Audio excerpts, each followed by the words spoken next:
Quand on prépare un voyage, soit on ne sait pas du tout quoi faire, ou sinon on a des dizaines d'idées qui se bousculent, on liste des villes, des activités à faire, des lieux à voir, mais rapidement ça devient un véritable casse-tête. Par où commencer? Comment savoir si le programme est réaliste? Et surtout, comment éviter de passer son temps à courir sans vraiment profiter? Construire un itinéraire, ce n'est pas simplement aligner des points sur une carte, c'est créer une logique, un rythme, une progression qui rendent le voyage agréable. Dans cette nouvelle vidéo Gomia Voyage, je vais vous donner une méthode simple et concrète pour construire un itinéraire qui tienne vraiment la route. Que ce soit pour une semaine en famille, un séjour romantique ou encore un long voyage. J'espère que vous êtes prêts parce que moi je suis chaud, c'est parti. Avant de commencer, je vais prendre quelques secondes pour vous présenter un service qui peut vraiment changer votre façon de voyager, les travel planners. Organiser un voyage, on le sait, ça demande beaucoup de temps, ça crée beaucoup de charge mentale et surtout, on a toujours la crainte d'avoir oublié quelque chose ou d'avoir payé trop cher. Une travel planner, c'est une experte en organisation de voyage qui prépare tout pour vous en amont, itinéraire, bonnes adresses, activités et bons plans. Et avec cet allié, vous n'avez plus qu'à gérer les réservations finales, ce qui vous garantit une flexibilité et un contrôle total. Résultat, vous gagnez du temps, de la sérénité et même parfois un peu d'argent grâce à l'optimisation de votre budget. Alors si vous préparez vos prochains voyages, cliquez sur le lien en description, remplissez simplement le formulaire et vous serez mis en contact avec une travel planner. Maintenant que ça c'est dit, retour à la vidéo. Avant même de parler de destination, la première étape, c'est de définir un cadre de voyage.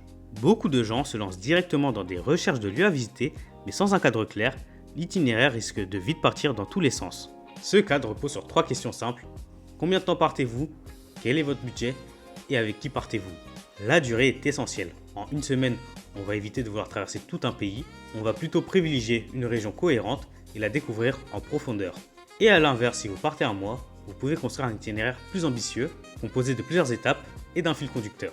Le budget joue aussi un rôle clé. Ce n'est pas seulement le prix du billet d'avion ou de l'hôtel, mais aussi ce que vous pouvez consacrer aux activités, aux repas, au transport sur place. Avec un budget serré, mieux vaut limiter les déplacements et rester concentré sur une zone plutôt que de multiplier les étapes et de voir les frais exploser. Enfin, il faut également penser au profil des voyageurs. Partir en solo, en couple ou en famille, ce n'est pas du tout la même logique. Avec des enfants en bas âge, les journées doivent être plus courtes, avec du temps de pause et des activités adaptées. Avec des ados, on peut intégrer un peu plus de rythme et d'aventure. Et pour un voyage en couple, on cherchera peut-être davantage d'expériences romantiques ou immersives. Définir clairement ces 3 paramètres, durée, budget, profil, ça permet de filtrer les options, de savoir ce qui est réaliste et ce qui ne l'est pas. Et surtout d'éviter de construire un itinéraire trop ambitieux qui sera impossible à tenir sur place. Une fois que ce cadre est posé, la deuxième étape, c'est de donner une cohérence géographique à votre voyage. Et c'est là que beaucoup de gens se compliquent la vie. Ils accumulent des points trop éloignés sur la carte en pensant que ça tiendra en quelques jours. Un bon itinéraire, c'est avant tout une logique fluide. Ça peut être un circuit linéaire, par exemple du nord au sud d'un pays, ou un parcours en boucle qui vous ramène au point de départ. L'idée principale, c'est d'éviter les allers-retours inutiles qui consomment du temps, de l'énergie et de l'argent. Concrètement, on va se faire un exemple. Imaginez que vous partez une semaine en Italie. Plutôt que de vouloir faire Rome, Florence, Venise et Naples dans le même séjour, ce qui serait épuisant, concentrez-vous sur une seule région comme la Toscane. Vous pouvez ainsi alterner entre Florence, Sienne et quelques villages typiques sans passer vos journées dans les transports. De la même manière, si vous partez au Maroc, mieux vaut choisir entre le sud, Marrakech, Essaouira, le désert, ou le nord, Fès, Chefchaouen, Tanger, plutôt que d'essayer de tout combiner. C'est cette logique géographique qui va donner une ossature solide à l'itinéraire. Une fois que cette base est prête, vous pouvez commencer à remplir vos journées de manière plus précise. À ce stade-là, la question est la suivante: comment organiser les journées? Parce que même avec un itinéraire cohérent sur la carte, si chaque journée est mal construite, le voyage y sera très vite fatigant. Le rythme, ça va être l'équilibre entre les visites, les déplacements et les moments de pause. Trop charger une journée et vous passez votre temps à courir. Trop peu prévoir et vous avez l'impression de tourner en rond. L'idéal, c'est d'alterner une activité plus dense le matin, une sortie plus légère l'après-midi et un moment tranquille en fin de soirée. Prenons quelques exemples concrets. Pour une famille, à Barcelone, vous pouvez visiter la Sagrada Familia le matin, profiter d'un déjeuner dans un marché local, puis passer l'après-midi au parc de la Ciutadella pour laisser les enfants jouer. Pour un couple, en Toscane par exemple, vous pouvez consacrer la matinée à une visite culturelle comme Florence, puis passer l'après-midi dans un village viticole avant de terminer la journée par un dîner romantique. Et pour un voyageur solo, le rythme peut être différent.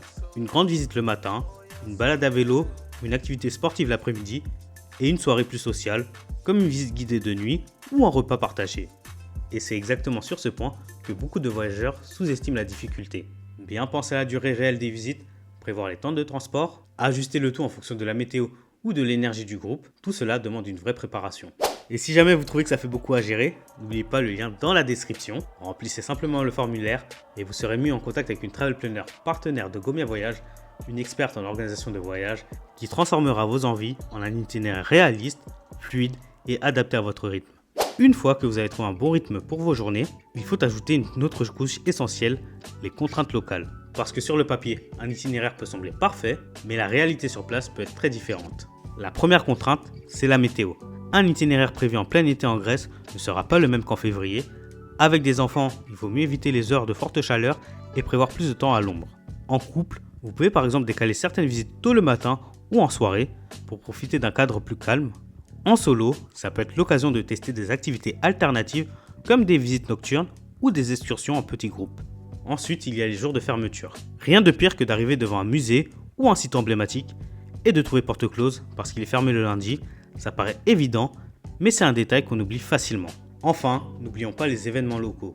Parfois, c'est une contrainte, comme des routes bloquées lors d'une fête religieuse, mais ça peut être aussi une opportunité. Assister à une procession, à un marché local ou à un festival, ça va ajouter une saveur particulière à votre voyage. Donc, intégrer ces contraintes dans l'itinéraire, ça revient à transformer un planning théorique en un voyage réaliste et agréable. Et c'est là que la préparation fait toute la différence. Savoir à l'avance comment s'adapter permet de gagner du temps et d'éviter les frustrations. Après avoir pris en compte les contraintes locales, il reste un dernier élément essentiel, laisser de la place à la souplesse. Un itinéraire trop rigide peut devenir un véritable problème, surtout quand les choses ne se passent pas comme prévu. Avec des enfants, c'est encore plus vrai. Une journée peut basculer parce qu'ils sont fatigués, malades ou qu'ils ont juste envie de jouer. Dans ce cas, avoir prévu un après-midi libre permet de s'adapter sans culpabiliser. Pour un couple, la souplesse et la liberté de prolonger un moment qui fait plaisir. Peut-être que vous aviez prévu une visite l'après-midi, mais le déjeuner dans ce petit village était tellement agréable que vous avez décidé d'y rester plus longtemps. Et en solo, c'est souvent l'opportunité d'être plus spontané. Accepter une invitation, rejoindre un groupe rencontré sur place ou découvrir un lieu conseillé par un habitant. Et concrètement, comment ça se traduit de laisser de la place à la souplesse? C'est simple, il suffit de ne pas remplir chaque minute de l'emploi du temps. Laisser un créneau vide dans la journée, prévoir des options plutôt qu'un programme figé, parce qu'un bon itinéraire, ce n'est pas un planning parfait, c'est un cadre qui vous permet de vivre pleinement ce qui se passe sur place. Donc comme on l'a vu, construire un bon itinéraire, ce n'est pas remplir chaque journée d'activités, ni de vouloir tout voir en un seul voyage. C'est trouver un équilibre entre un cadre clair, une logique géographique, un rythme adapté, la prise en compte des contraintes locales et toujours une dose de souplesse pour profiter de l'imprévu. Un itinéraire bien construit, c'est ce qui transforme un séjour en une expérience agréable et fluide où chacun profite vraiment. Et si vous voulez aller plus loin, je vous rappelle le lien dans la description pour être mis en contact avec une experte en organisation de voyage qui est partenaire de Gomia Voyage. Elle pourra transformer vos envies en un itinéraire concret, réaliste et adapté à votre style de voyage, que vous partiez en famille, en couple ou même en solo. Maintenant, c'est à votre tour de jouer. Dites-moi dans les commentaires si cette vidéo vous a semblé utile et surtout, quelles sont les autres difficultés que vous rencontrez lorsque vous préparez vos voyages. Et si cette vidéo vous a plu et que vous souhaitez avoir plus de vidéos dans ce genre, n'hésitez pas à vous abonner pour ne rien manquer. Merci à vous d'avoir regardé cette vidéo et à bientôt sur Gomia Voyage.